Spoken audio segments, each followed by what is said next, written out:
Bom, e um preso acusado de participação nos atos do dia 8 de janeiro tentou suicídio dentro da cela onde está detido na Papuda, em Brasília. O caso ocorreu no último sábado.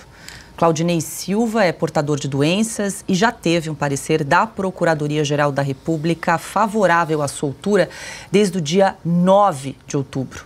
No entanto, ainda aguarda a apreciação do ministro do Supremo e relator do caso, Alexandre de Moraes. Adalberto Piotto, muito boa noite, seja bem-vindo. Vale lembrar aqui para quem nos acompanha que o Claudinei, que tentou suicídio nesse último sábado, ele que está detido na Papuda, integra uma lista de mais 15 acusados que continuam presos, mesmo com o pedido, mesmo com o parecer favorável da Procuradoria-Geral da República pela soltura desses 15 acusados. Boa noite, Piotto.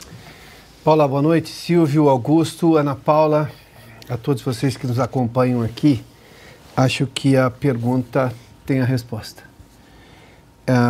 Este preso tem parecer da Procuradoria-Geral da República pela sua soltura devido a problemas de saúde. É o mesmo caso do Clériston da Cunha, só que o Clériston já morreu, sem julgamento. Aqui, de novo, o ministro Alexandre de Moraes, apesar do parecer da PGR, ele simplesmente não se manifesta e vai apostando no tempo.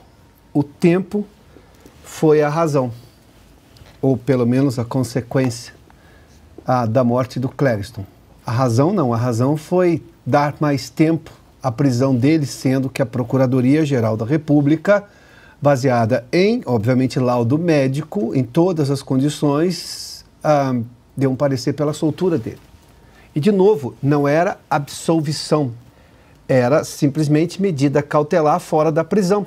Provavelmente estaria com a tornozeleira eletrônica, ou seja, continuaria respondendo em liberdade. Não era absolvição. Nem este direito com o órgão acusador da República, a Procuradoria-Geral da República, sendo textual, objetiva, direta, claríssima, nem isso convenceu o ministro Alexandre de Moraes, que no caso do Clériston já não tem mais como volta, não tem como voltar, não tem mais volta. Agora nós estamos com este novo preso aqui, né, que também tem problema de saúde, que também tem um parecer da Procuradoria-Geral da República pela sua soltura. E, de novo, ainda aguarda, vamos lá, textualmente, apreciação do ministro do Supremo e relator do caso, Alexandre de Moraes. Até quando, Excelência? Até quando? Silvio Navarro, muito boa noite. Então, importante para a gente relembrar aqui, né? Clériston da Cunha tinha um parecer favorável, repousando na gaveta do ministro Alexandre de Moraes desde 1º de setembro. Morreu dentro da Papuda, sob tutela do Estado. Agora nós trouxemos o caso de uma tentativa de suicídio no último sábado do Claudinei Silva, que também tem um parecer favorável da Procuradoria-Geral da República pela soltura desde 9 de outubro. E também quero lembrar o caso do Coronel Naime, que foi hospitalizado com risco de embolia pulmonar, também tem relatório médico pedindo a soltura por conta do estado de saúde dele e ele continua preso desde fevereiro deste ano. Somado a tudo isso, então a gente também está comentando que a partir desta próxima sexta-feira, dia 15, o Supremo começa a julgar mais um lote com 30 ações, com 30 réus acusados aí dos atos do 8 de janeiro e também será em plenário virtual. O que a gente pode esperar desse novo julgamento? Silvio, boa noite. Boa noite, Paula, querida Ana, Piotto, mestre Augusto, boa noite para quem nos acompanha. Um preso deixado numa cela com documentos, fartura de documentos, mostrando que ele é portador de doenças graves, com parecer favorável do Ministério Público, nesse caso da Procuradoria-Geral da República, é alguém que está sendo condenado à morte. É preciso falar, é preciso dizer e mostrar as coisas como elas são. Porque, por falta de tempo, não foi. O ministro relator do caso, Alexandre de Moraes, tem tempo até para participar de cerimônias de inauguração de projetos no Palácio do Planalto, ou receber medalhas de condecorações, ou viajar para palestras no exterior, por falta de tempo para analisar casos que repito, tem fartura de documentação provando que aquela pessoa precisa ser tirada de lá com urgência, de forma emergencial. E também não faltam tornozeleiras eletrônicas no Brasil, se for o caso, para instalar uma tornozeleira em quem quer que esteja lá. E, a partir daí, a pessoa passa a cumprir, na verdade, a sua pena em seu domicílio, na sua residência. Então, por falta de tempo, não foi. São pessoas que estão sendo deixadas numa espécie de condenação à morte. O Clériston, o Clezão, como ele era conhecido, foi um caso que deveria mudar os rumos completamente desse julgamento envolvendo lotes de homens e mulheres, alguns ainda mantidos nos presídios da colmeia, no caso das mulheres, papuda no caso dos homens e outros cumprindo pena nas suas residências. Mas a morte, um cadáver, deveria mudar completamente os rumos, e o que nós vimos no Brasil foi completamente o contrário. No dia seguinte, o ministro Alexandre de Moraes foi condecorado.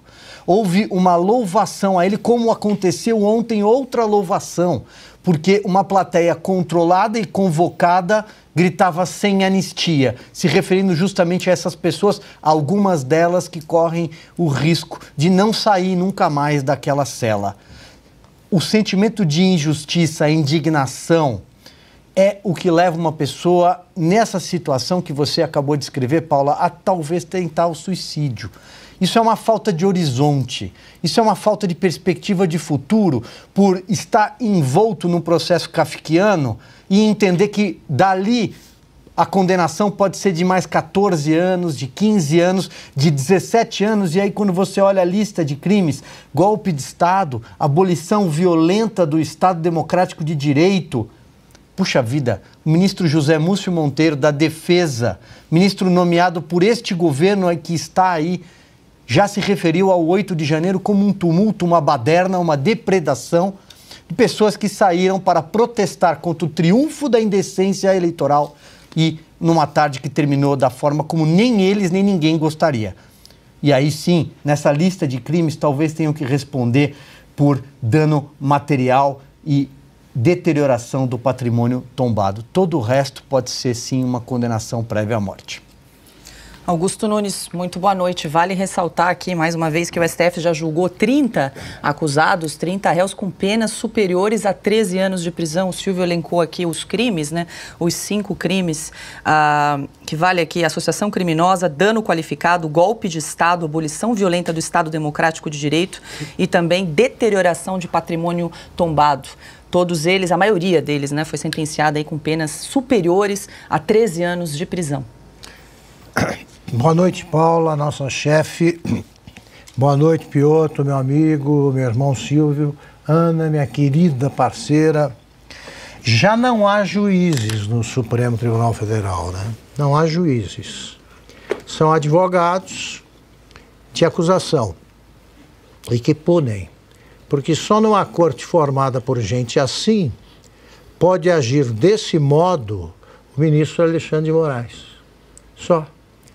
Ele primeiro destruiu o sistema acusatório brasileiro, desmoralizou o Ministério Público, continua desmoralizando, e inventou a prisão sem prazo para terminar, isso se chama prisão perpétua. É uma modalidade de prisão perpétua. E agora a pena de morte. Isso é pena de morte, você está condenando alguém à morte. Vai durar até quando esse julgamento? Eles saem de férias, eles têm o recesso, vão comemorar o Natal. Isso me lembra o relato de pessoas que eram torturadas e o torturador interrompia a sessão para atender ao telefonema da família e se informava preocupado sobre o filho que estava com gripe, resfriado, que é a banalidade do mal. As pessoas que fazem isso parecem normais. A gente fica achando que o torturador, né, é um cara monstruoso, tal. Não, o assustador é que parece uma pessoa normal, como os ministros do Supremo parecem normais. Às vezes, você olha para eles, você não percebe o que há, porque há o Alexandre e há os cúmplices. Ninguém fala nada. O meu irmão foi promotor de justiça a vida inteira. Ele ficou acho que 20 anos em Araraquara cuidando de presídios e tal. Ele nunca viu nada parecido. Nada. Assim, dá um despacho favorável ao preso, o juiz nem examina. Está na gaveta. O cara tenta o suicídio, ele não tem tempo. Ele está examinando os outros, como nós já, e como sabemos, ele já preparou a sentença. 17 anos, tornozeleira. Ele usa tornozeleira para quem é solto por falta de provas. Sim. Ele transferiu o ônus da prova para o acusado. Ele fez tudo contra a Constituição. Então resta ao povo brasileiro lutar pela volta da vigência da Constituição. Tem de voltar a vigorar. A Constituição ela não existe mais. A Constituição de 88 tá completa. Não é que eles rasgam todo dia, jogaram no lixo. Não pode fazer nada disso. E fazem. E vivem num mundo paralelo.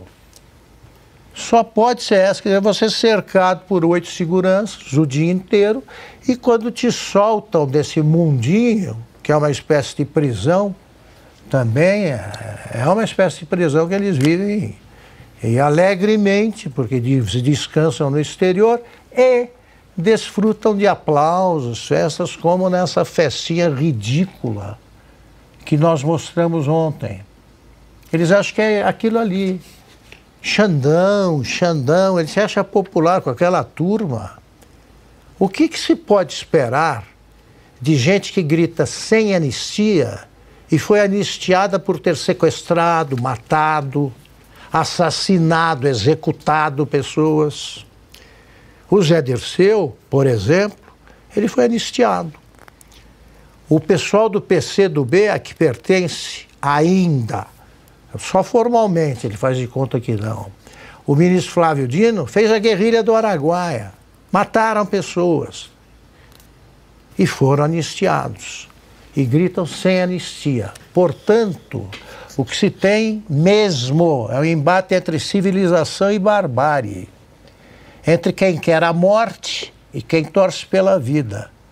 São eles, vocês, né? Eles veem esse programa.